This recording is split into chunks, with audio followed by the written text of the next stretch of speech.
रामगढ़ के बड्डा नवा में पहुंच चुके हैं दोस्तों। इस समय इलेक्शन चल रहा है बिहार में, तो यहाँ पे राष्ट्रीय जनता दल का सभा हो रहा है। भाई साहब, बहुत ही ज़बरदस्त ये सभा हो रहा है। यहाँ पे आप देखेंगे कौन कौन लोग आए हुए हैं, कितने दिग्गज लोग आए हुए हैं, कितने नामी व्यक्ति यहाँ पे आए हुए हैं। जैसे में मुख्तार अंसारी के बड़े भाई अफजाल अंसारी भी यहाँ पे आए हुए हैं, और बक्सर के सांसद जी सुधाकर सिंह जी आए हुए हैं, और अजीत सिंह जी यहाँ के विधायक प्रत्याशी हैं, जो उनके सपोर्ट में इतने सारे लोग यहाँ पे पहुँचे हुए हैं। तो दोस्तों, आप लोग आखिर तक बने रहें और देखें सभा कैसा सभा हो रहा है, सही कितनी बातें हो रही हैं। यहाँ पे सभी पार्टियाँ अपनी अपनी तारीफ कर रही है, मगर यहाँ पे भाई साहब तारीफ कुछ अलग ही हो रहा है, जो कि बहुत ही अच्छा हमें भी लग रहा है।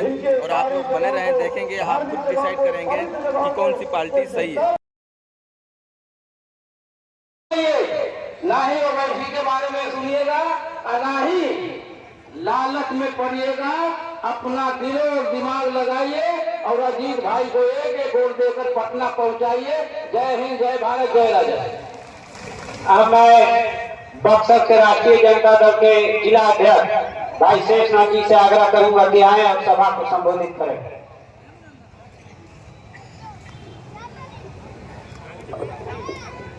समारोह के सम्मानित अध्यक्ष जी, संचालनकर्ता महोदय, मंच पर आसीन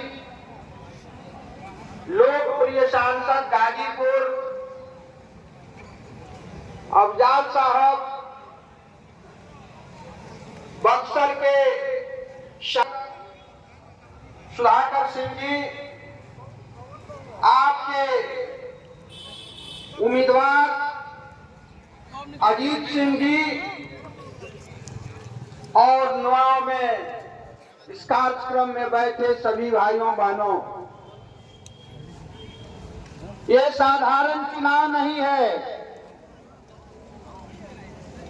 इस चुनाव पर पूरे देश की नजर लगी हुई है। पूरे हिंदुस्तान में एकमात्र बिहार प्रांत है जहां यह चुनाव हो रहा है। दिल्ली की नजर है। इसलिए रामगढ़ के भाइयों, आप अपनी पूरी ताकत के साथ अजीत सिंह को वोट दीजिए और इन्हें जिता करके पटना भेजिए।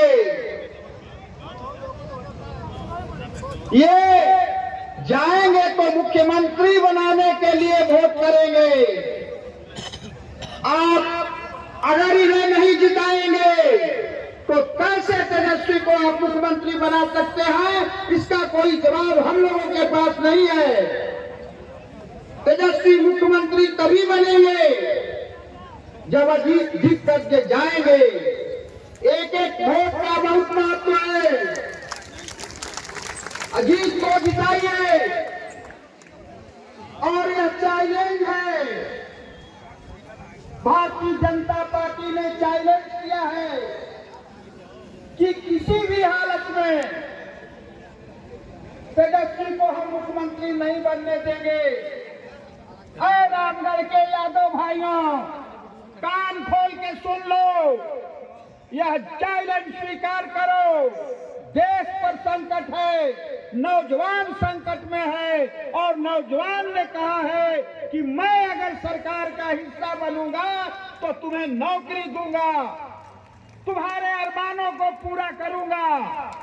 इसलिए समय का अभाव है, मैं आपसे सिर्फ एक ही बात की गुजारिश करूंगा कि आप सभी कुछ भूल करके अजीत को भारी मतों से जिताइए। यहाँ बैठे हुए हैं अफजाल साहब, मैं गया था, इनके भाई की लाश आई हुई थी गाजीपुर में, मैं गया था और मैंने उसी समय अफजाल साहब का दीवाना हो गया।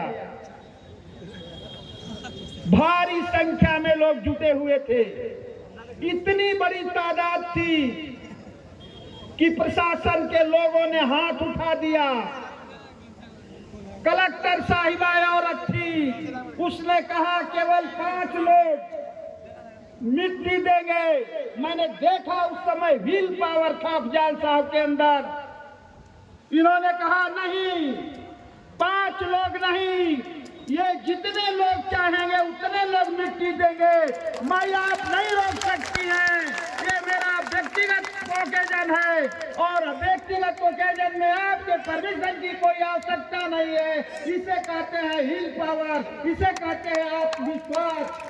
मैंने देखा है वो आपके बीच में आए हैं, आप उनकी बातों को सुनेंगे, लेकिन यही याद है अंतिम में कह के जा रहा हूँ, जिताओ अजीत को, इतने वोट से जिताओ कि जगदानंद का सर ऊपर उठ जाए और जगदानंद सिंह उम्मीदवार है, जगदानंद सिंह के रामगढ़ में आपका काम करें। आदाब सलाम प्रणाम, जय। बहुत बहुत धन्यवाद। अब आगे के कड़ी में हम सबों के नेता रामगढ़ विधानसभा के भावी विधायक भाई अजीत जी से आग्रह करूंगा कि आए और जनता को संबोधित करें। श्री अजीत कुमार सिंह भावी विधायक। अजीत भैया जिंदाबाद जिंदाबाद जिंदाबाद जिंदाबाद जिंदाबाद जिंदाबाद।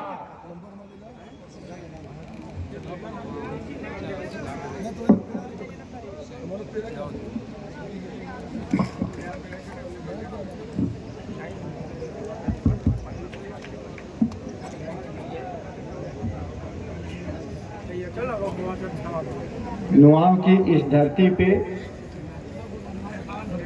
आज हम सबों के नेता जनाब अफजाल अंसारी जी का आगमन हुआ हम सबके बीच में। इसके लिए बहुत धन्यवाद देते हैं हम सब इस विधानसभा की तरफ से और यहाँ के सांसद श्री सुधाकर सिंह जी मंच पे मौजूद हैं। तमाम नेता अभिभावकगण सभी को मैं प्रणाम करता हूँ। नौजवान साथी सबका स्वागत है। राजनीति में लोकतंत्र का पर्व हर 5 साल में एक बार आता है सामान्यतः, और ये महापर्व है, ये पर्व नहीं महापर्व है, और इसको हम सब मिल करके मनाते हैं खुशी खुशी।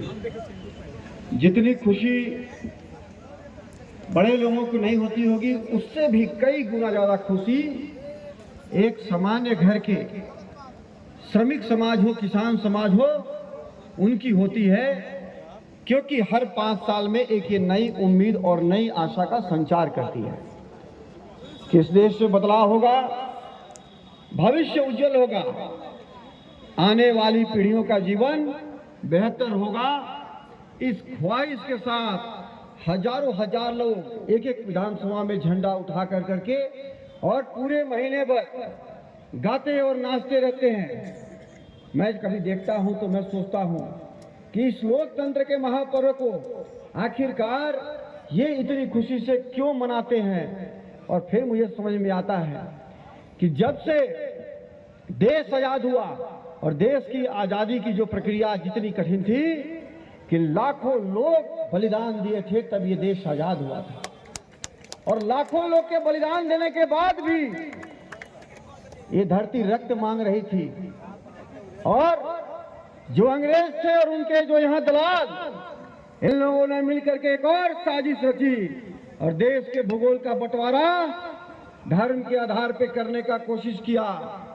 आंशिक रूप से तो वो सफल रहे ही, एक छोटा भूगोल हमसे अलग हुआ, लेकिन जो हिंदुस्तान का भूगोल था जिसके अंदर हम थे, उस सारी कोशिशों के बावजूद हमारे दिलों को अलग नहीं कर पाए।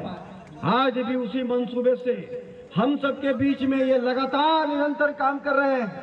वो जो शक्ति थी जो हम सबको पहले दिलों को अलग की थी और उसका नतीजा हुआ कि देश का भूगोल अलग हुआ था, वो शक्ति आज भी बीज के रूप में हम सबके बीच में मौजूद है, और उसी शक्ति का नाम है आरएसएस और उसी का राजनीतिक संगठन का नाम है बीजेपी। इस हिंदुस्तान के अंदर अभी भी दिलों के बंटवारे में ये लगी हुई है।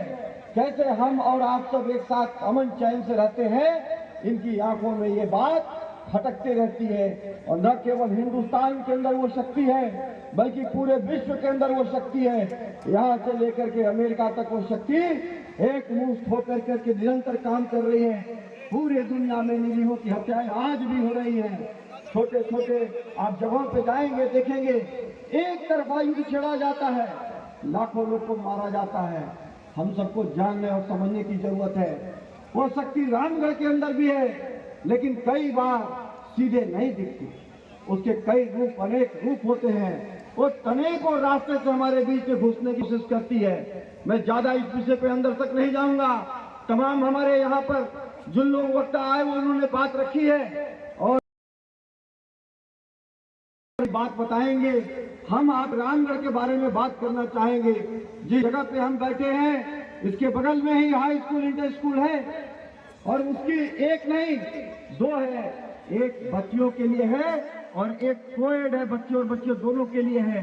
एक यहीं पे जब माननीय सांसद यहाँ के विधायक रहे तो एक अतिरिक्त डिग्री कॉलेज की मान्यता दिलाए। यहाँ से उसका भी दूरी मात्र 2 से 2.5 किलोमीटर की दूरी पे होगा। इंटर स्कूल जो बच्चियों का चलता था वर्षों से, उसको बंद करवाने का काम पिछली बार भारतीय जनता पार्टी के नेता ने किया था और फिर से उसको पुनः चालू करवाया।